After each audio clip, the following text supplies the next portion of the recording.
that is the same year that Apple took the iPhone global with the iPhone 3. And that's a particularly nice bit of timing, because before smartphones, there was no need for digital currency, because there was no way to carry a digital currency around with you like you would carry cash in a wallet. But the smartphone provides a great place to store digital currency.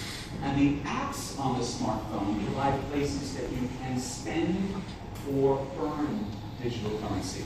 Smartphones and digital currencies were made for one another. And once you have digital currencies on a smartphone, apps suddenly develop a real need to talk to other apps. The planet of the apps is not destined to remain a whole series of little walled gardens with each app just doing its own thing and not interacting with any of its neighbors. Digital currencies push the smartphone toward an ecology of apps that are busy trading with one another. Now, that digital currency doesn't need to be something as exotic as Bitcoin. IBM has very recently announced that it's doing some work in progress with the US Federal Reserve to create a US dollar-denominated digital currency. And while Bitcoin has a role to play on the planet of the apps, most national currencies will be reborn as digital currencies over the next several years. This is an area where New Zealand could leapfrog other nations, particularly other nations in this corner of Asia, by leading the way into a digital currency version of the New Zealand dollar. A digital New Zealand dollar would be the spark that launches 1,000 apps. We'd see apps talking to other apps. We'd see apps analyzing the flow of digital currency through a smartphone and then through to a business and feed that information back to the business owner to improve their business. Once we get digital currency on our smartphones, we can start to build value chains. We can connect app to app to app. And we can do that to build things beyond anything we yet imagine. Everything that produced an explosive transformation and innovation in East Africa is available today to New Zealand. We need to reinvent money because money is the universal language on the planet of the apps. Okay, let's recap a little bit. Within about 60 months, the vast majority of adults will be sharing a common platform for trading. Smartphone is going to bring markets to everyone, everywhere. And as we head into the middle of the 21st century, the smartphone is sitting at the center of all business relationships. And the smartphone creates new kinds of business relationships. Uber wrote apps to aggregate customers and drivers and created a new kind of marketplace which built into a massive business. And when a market connects, what happens? It responds with a huge uptick in innovation. Suppliers find new ways to connect with one another. Customers find new ways to connect to businesses. New businesses come to market with their own apps, targeted to the needs generated by connected customers and connected suppliers. Connected marketplaces grow into ecosystems of opportunities. Now, to create a connected marketplace, you have to begin with an exploration of what the business means for its customers. What does it mean when that business is now continuously available as a service on the smartphone? What does that mean for vendors? What kinds of relationships can that business create or can it support? And what kinds of new business capacities can the business offer or connect to others to offer? The answers to those questions are going to be as unique as the business asking. So products and services that are offered within a connected market can always be bundled into new products and services by someone else in the market. And probably Certainly, the best example of how this works is the relationship, the business relationship between e-commerce giant Amazon and streaming video giant Netflix.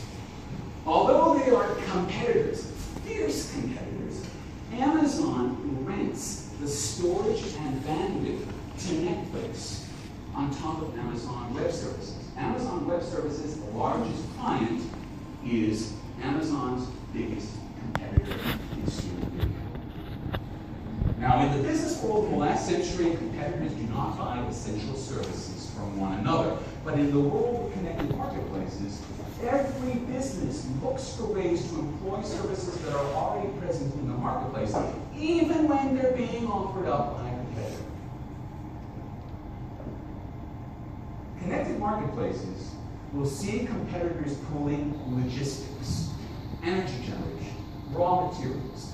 They will encourage customers to use their products as elements within their new apps. And so customers will mix and will remix the best from many different businesses to meet their needs. Now, to make all of that happen, those connected markets need to be wired together, not just with information, but with capital. And in East Africa, they've pioneered mobile money. They've showed us how our payment systems need to change.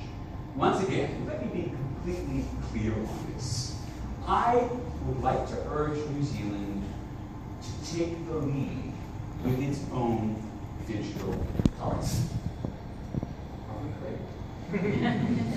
Nations that gain early experience in digital currencies are going to be punching far above their weight in an economy that, by the mid-21st century, is going to be dominated by digital currencies.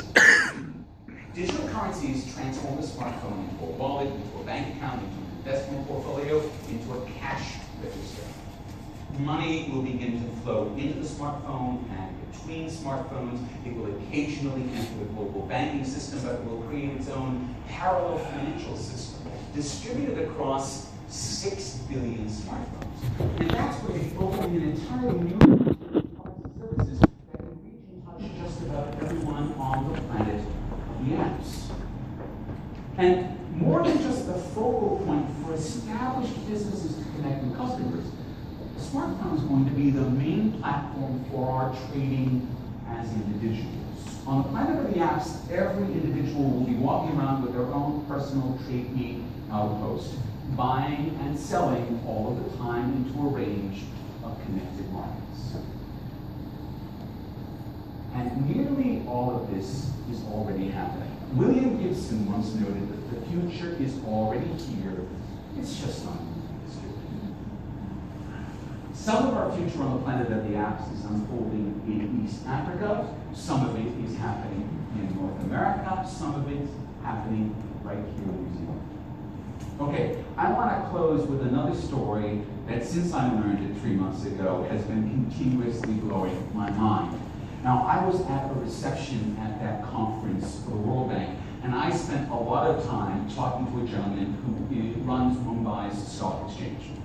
And I asked him about mobile money, because I've already seen a lot of it in East Africa. I knew there had been attempts to bring mobile money to South Asia.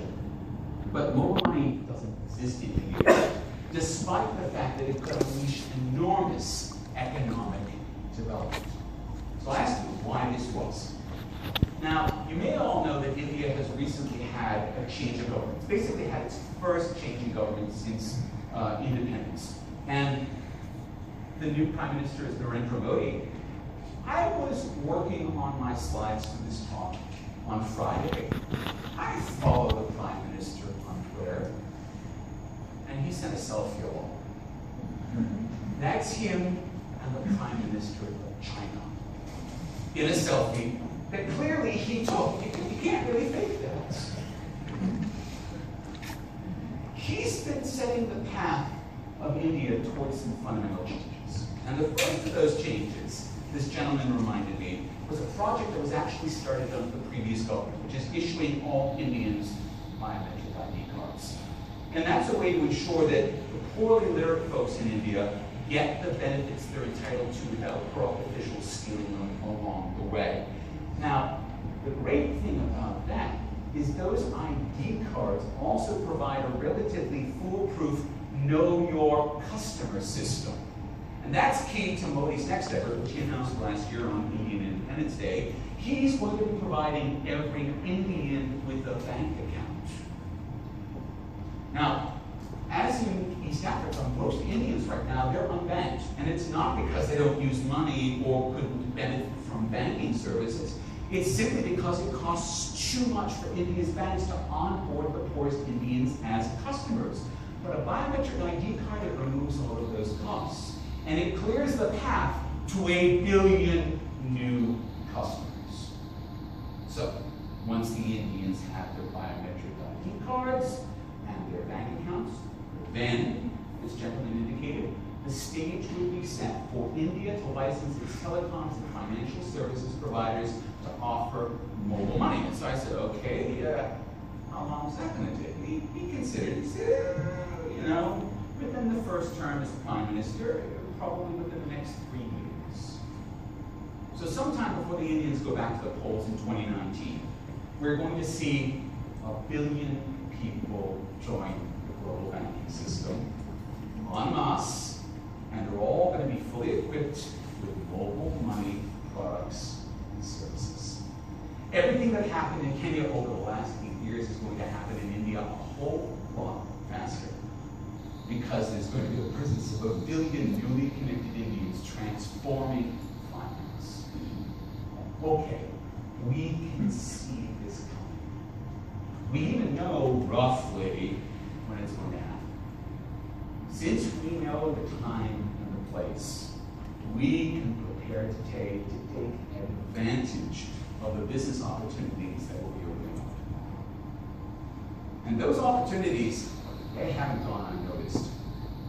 One of my friends in Sydney is now spending half of his time in Mumbai because he's working with one of India's gigantic family conglomerates, which suddenly decided it wanted to be a player in telecoms. Why? Because telecoms and financial services are about to become two sides of one coin in India. And 2 weeks ago, what happened? We saw Chinese e-commerce giant Alibaba.